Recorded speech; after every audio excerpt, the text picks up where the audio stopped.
রাতের আকাশে গাজা থেকে ছুটে আসছে রকেটের ঝাঁক। ইসরায়েলের আকাশে ভয়ের ঘন ঘটা।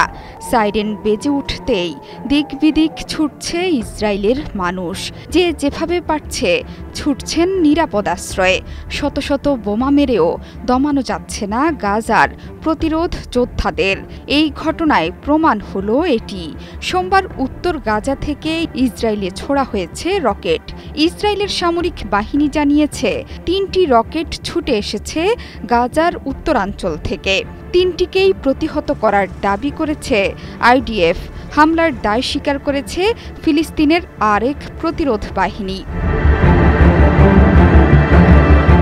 সোমবার সন্ধ্যা ৭টার দিকে দুটো রকেট ছুড়ে দেয়া হয় মধ্যপ্রাচ্যের কসাই বেনিয়ামিন নেতানিয়াহুর দেশের দিকে। ইসরায়েলের প্রতিরক্ষা বাহিনী জানায়, এ সময় সেরট, নেটিভ হাসারা, কারমিয়া, জিকিম, নিরাম এবং ইবিমে বেজে উঠেছে সতর্কতা সাইরেন। দুটি রকেটই প্রতিহত করেছে বিমান প্রতিরক্ষা ব্যবস্থা। এরপর দ্বিতীয় দফায় হামলা হয়েছে ৯টার দিকে। এ সময় সদেরত, ইবিম এবং নিরামেতে সাইরেন বেজে ওঠে। আইডিএফ জানিয়েছে সেগুলো প্রতিহত করা হয়েছে।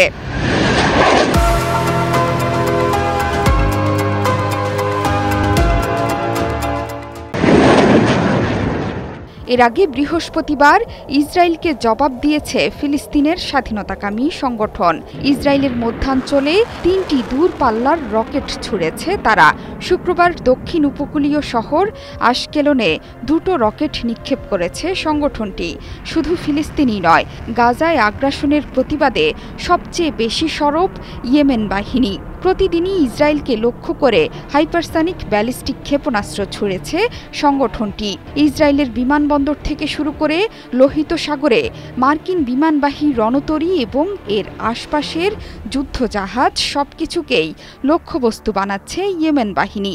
লোহিত সাগর এখন আমেরিকানদের জন্য এক মরণ ফাঁদ হয়ে দাঁড়িয়েছে। একের পর এক হামলায় জাহাজগুলো নিরাপদে ভিড়তে পারছে না।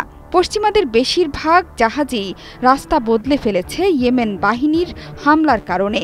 ইয়েমেনে মার্কিন আগ্রাসন এবং গাজায় ইসরায়েলের বর্বরতা আবারও শুরুর পর থেকে সমস্ত শক্তি নিয়ে লোহিত সাগরে চলমান জাহাজ আর ইসরায়েলের ওপর ঝাঁপিয়ে পড়েছে ইয়েমেনের প্রতিরোধ যোদ্ধারা।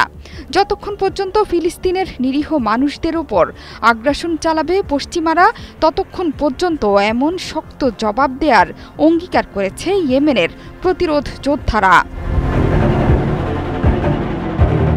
শুধু ইয়েমেন বা গাজা থেকেই নয়, লেবানন থেকেও ছুটে আসছে একের পর এক মিসাইল।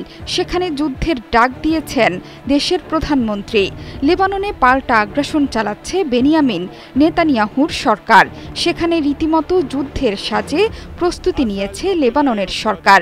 যে কোনো সময় লেবানন ফ্রন্টে শুরু হতে পারে প্রতিরোধ যোদ্ধাদের তাণ্ডব। ইসরায়েলকে ধ্বংসের প্রত্যয় নিয়ে শক্তিশালী সব ড্রোন, রকেট, মিসাইল নিয়ে বসে আছে তারা। জোহরা চৌধুরী, সেতু, ৭১।